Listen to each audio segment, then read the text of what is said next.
Hey guys, welcome back to a new video. I'm Stephanie Fisher. I'm a licensed counselor here in the state of Michigan, and I'm owner and operator of In Progress Counseling. In the last video, we talked about even if you're cognitively ready for something, the emotional piece still would need to be processed in real time as we're going through a growth spurt, as we're trying something new, developing in a new area, adjusting to a new reality. One of the other pieces that is really important to elucidate is understanding that, research tells us the optimal growth zone is about 15%.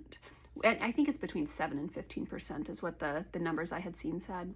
And what that means is if 85% stays the same, my stretch is going to be about 15%, and I will feel some tension, but I'll also feel confident that I can do execution because it's within an optimal growth zone. It's about up to 15% stress, 85% of okayness and familiarity. What happens when you come into a season or a transition or a stretch in life that far exceeds 15%?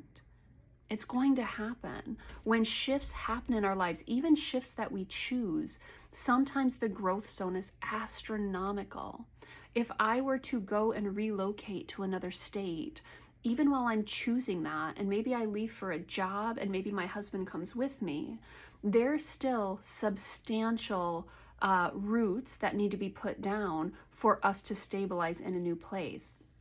We would have to think through community. We would have to think through, where are we going to get our gas? Where are we going to get groceries? Do we want to meet our neighbors? What type of neighbors do we like? Do we want condo living? Do we want residential living? Do we want country living? We're going to have to figure out church community. We're going to have to figure out, okay, what are the hot spots? What are the activities? What's the recreation?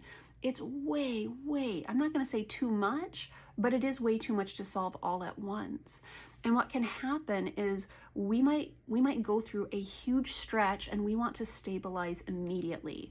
I want to get there, and I'm going to find community, and I'm going to find my residence, and I'm going to start the new job, and I'm going to have a successful marriage, and I'm going to do this, and I'm going to do this. I don't know how we can actually do that though, typically. And so because I work with people in transitions, we often look at what is going to be, one of the words is allostatic load.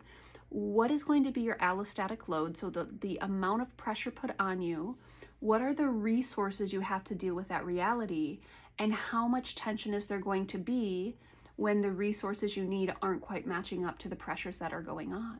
You're going to need added supports to stabilize. And one of the things that can be so useful is slowing down our expectations of how quickly we should be handling something well, or how quickly we should get a handle on something.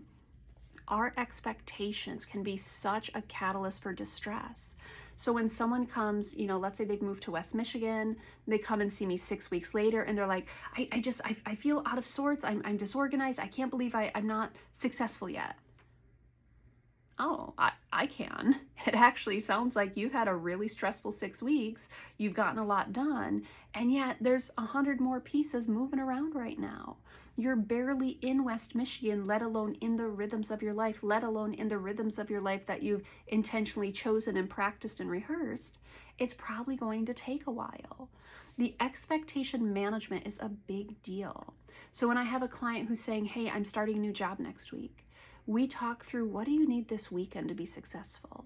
What do you need this weekend to navigate the fear and the distress? Once you get into that job, how long are you going to let yourself be a beginner before you think you're supposed to have it all handled? Those expectations are really important to name and to normalize. It just takes a while. You don't get to have a first year without going through a first year. Guess what? That takes a whole year. It takes a while to get the rhythms of a life. It takes a while to adjust. That's okay. That's not a problem. It's both normal, and it's important that we honor the more pressure, the more adjustments, typically the longer it will take. It doesn't say anything about us that it doesn't turn around lickety-split and we rebound really quickly. What it says is the amount of pressure, the amount of adjustment, the amount of expectations on me right now, it's going to take a while to kind of restabilize. Perfectly fine and perfectly appropriate. Give yourself permission to manage expectations, and if it's taking a while, we say, well, that sounds about right. It takes a while to restabilize. And often there's a proportion of the amount of pressure and intensity I'm trying to deal with all at once, the longer it might take me to feel sturdy in that. Perfectly normal, perfectly appropriate.